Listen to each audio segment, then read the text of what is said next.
د لوی او بخونکي خدای په نامه هیوادوال مو باید پوه وي چې ځینې سیاسیون مو په سیاست کې د بېننګۍ تاریخ پرېږدي، البته د کړنو په اساس.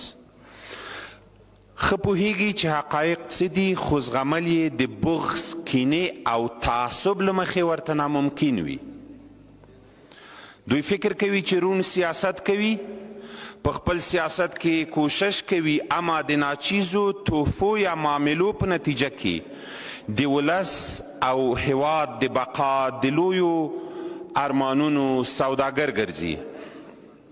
بدبختانه چې د دوی سیاست نه تنها د دوی راتلونکي وژني، بلکې د ولس هیلې ناهیلې کوي او محافظه کاري یې د ولس تاریخي افتخارات وژني.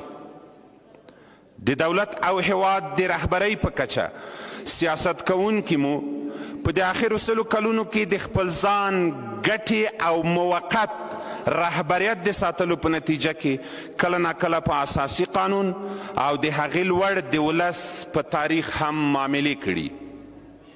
دا د چا نه پټه نه ده چې ښه مثال یې د ډیورنډ د کرښې اخوا افغانان دي چې د دوی د معاملو په نتیجه کې نن په بیله جغرافیه کې ژوند کوي.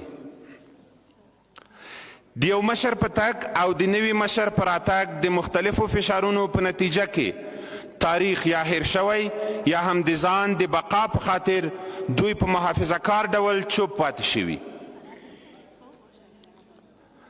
کوشش کوو ترڅو زموږ د ولس تاریخ حداقل د ځینو هیوادونو ولسونو سره سیال وګرځوو، اما بدبختانه په ځینو وکیلانو کې د ځان غوښتنې حس دومره پیاوړی وي چې د ننګ او هیواد پالنې څرک پکې نه وي او د تاریخي افتخاراتو په ساتلو کې هم خپل غږ نه اوچتوي.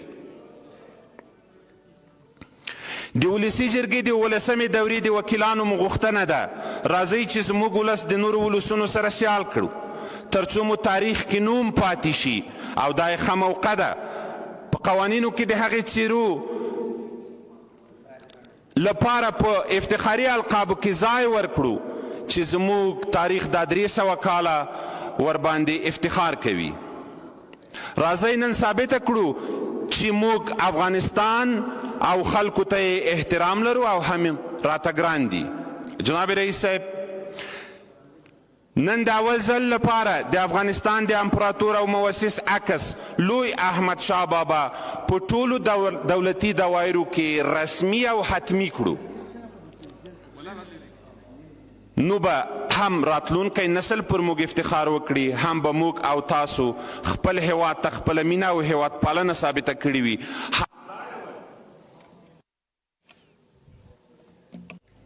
همدا ډول دغه کار تاسې لیدلی دی چې په امریکا کې د جورج واشنګټن په عکس سره کیږي، په هندوستان کې د ګاندي د عکس په نصبولو سره کیږي، په پاکستان کې د جنا د عکس په نصبولو سره کیږي. دا طرحه راوړو او د دغې طرحې ملاتړ د ټولو وکیلانو څخه غواړو. هیله مو دا ده چې د دې طرحې حمایت وکړئ او ولسي جرګه د افغانستان په تاریخ کې 11مه دوره ثبت کړي. مننه.